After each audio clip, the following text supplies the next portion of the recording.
Atualmente, cerca de 600 mil brasileiros investem no mercado de ações e o número de operações pela internet tem crescido ano a ano. No programa de hoje, vamos aprender como investir nesse mercado, por meio de fundos, clubes de investimentos ou individualmente, se você preferir assim. É um mercado muito interessante. Ele possibilita para o pequeno investidor oportunidades de participar do crescimento das empresas, do ganho dessas empresas. Vamos ver o passo a passo para abrir uma conta em uma corretora e investir em ações. Muitas corretoras, inclusive, oferecem programas de educação financeira voltado ao investimento em bolsa de valores. Fique com a gente, o Educação Financeira começa agora.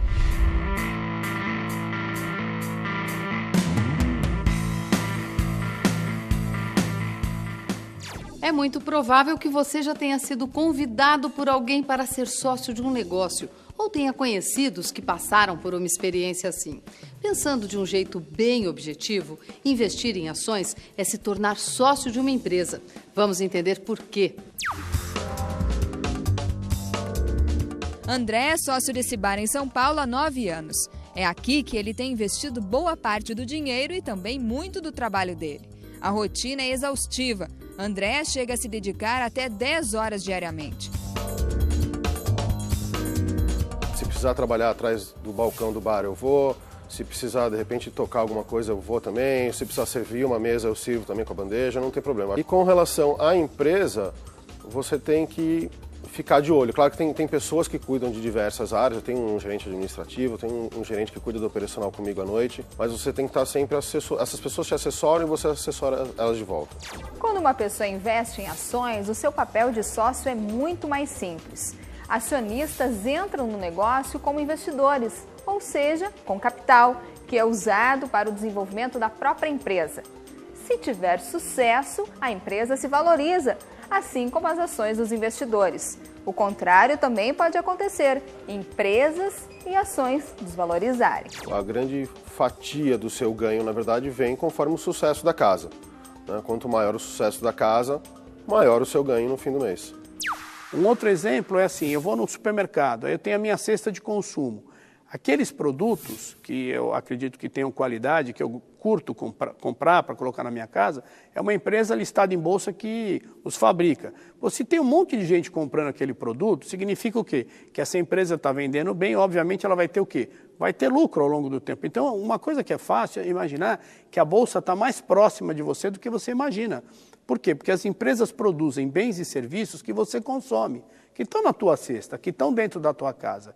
Se você consome esses produtos, por que você não pode ficar sócio dessa empresa?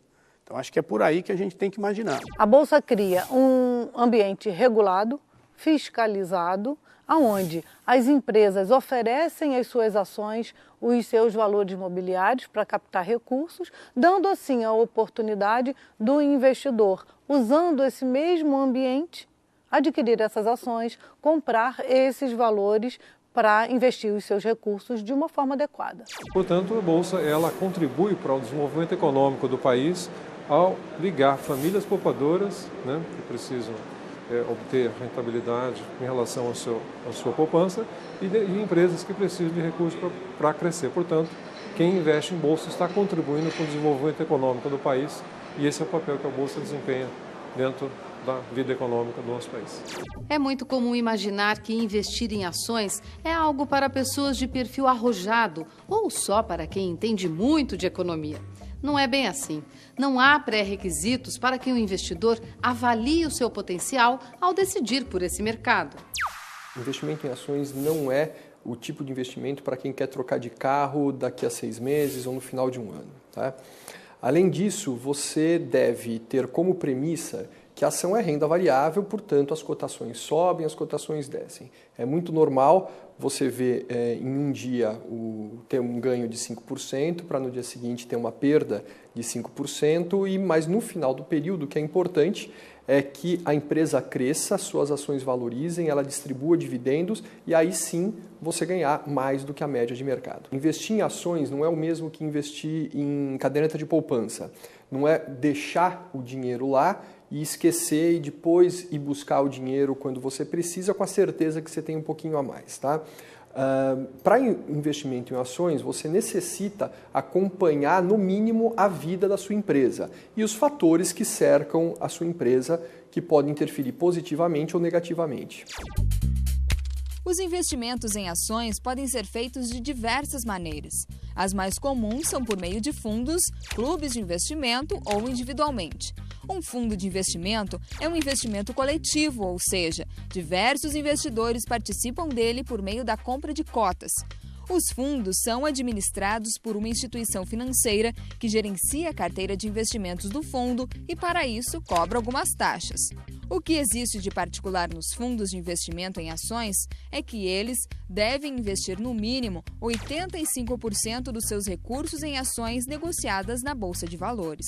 Os investidores, muitas vezes, não se sentem confortáveis de comprar ações diretamente porque têm algum receio, conhece pouco esse mercado. Às vezes também porque tem uma parte da poupança que é pequena para investir em renda variável. Nesse momento, o produto que pode atender corretamente o investidor são os fundos de investimento em ações. São investimentos coletivos, onde o administrador do fundo, que pode ser uma instituição financeira do tipo banco, do tipo corretora, pode oferecer ao cliente uma carteira já diversificada.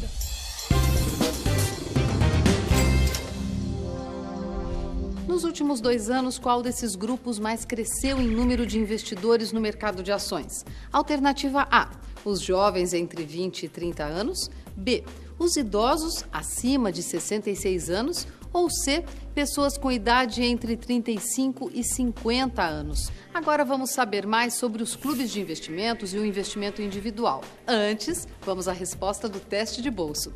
E a pergunta é a seguinte: qual desses grupos mais cresceu em número de investidores no mercado de ações? Alternativa A, os jovens entre 20 e 30 anos. B, os idosos acima de 66 anos. Ou C, pessoas com idade entre 35 e 50 anos.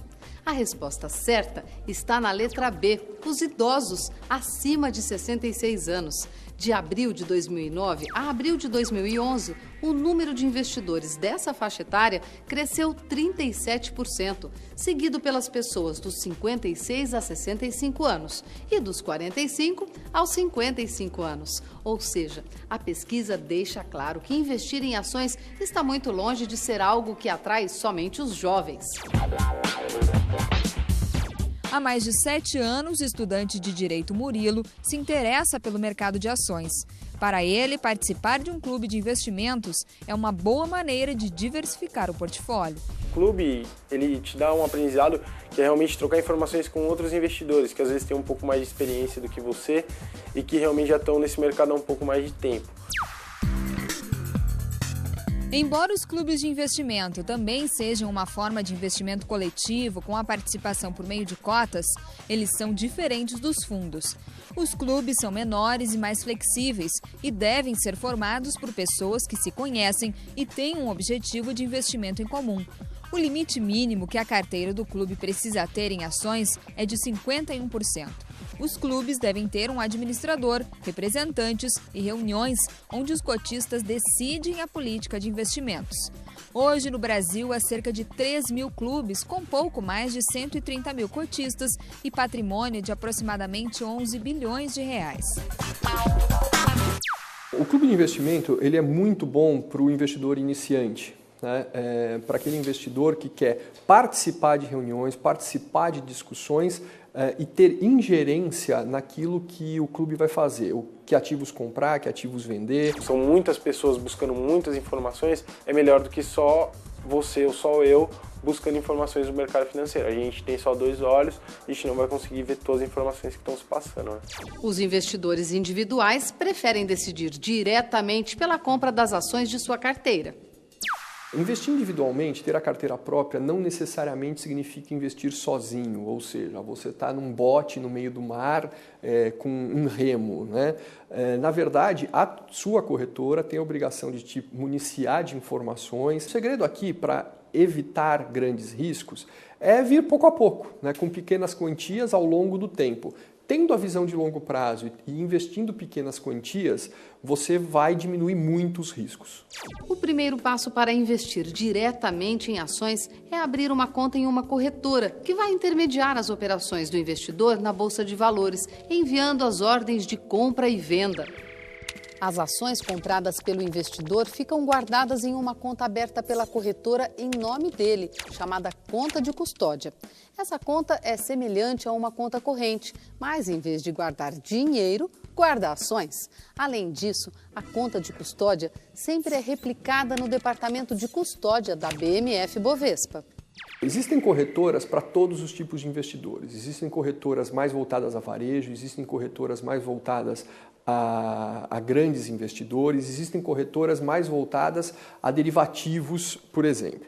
Dentro dessa corretora, né, verificar se o atendimento é aquele que você esperava que fosse, etc. O que você não pode colocar nessa cesta de avaliação é o desempenho dos seus papéis, porque isso independe da corretora, né? Comprar empresa XPTO 4 na corretora A, B ou C, dá na mesma, né? Os serviços da corretora, a forma como ela te atende, a forma como ela apresenta informações, isso é que vai fazer grande diferença. Fique atento na hora de escolher a corretora. O site da BMF Bovespa oferece uma lista das corretoras que estão autorizadas a funcionar pelo Banco Central e pela Comissão de Valores Mobiliários. Vale a pena dar uma conferida. O site oferece também um sistema de busca, onde os investidores podem escolher as opções mais adequadas, conforme o seu perfil e objetivo. Feita a escolha, o investidor vai assinar um contrato de prestação de serviços com a corretora, preenchendo um cadastro muito parecido com o de abertura de conta corrente em bancos, com informações pessoais sobre sua renda e dados bancários, além de algumas perguntas que ajudam a corretora a entender o perfil do investidor. Por fim, será necessário entregar à corretora uma cópia do RG, CPF e comprovante de residência. No programa de hoje mostramos as principais modalidades de investimentos em ações e vimos em detalhes como se abre uma conta em uma corretora. Nos próximos programas continuamos a falar desse assunto e vamos mostrar como fazer a escolha de empresas para a compra de ações e como usar o site da corretora que permite operações pela internet, pelo sistema Home Broker. Sempre que quiser, entre em contato com a gente pelo e-mail contato@tvef.com.br. Um forte abraço e até o próximo programa.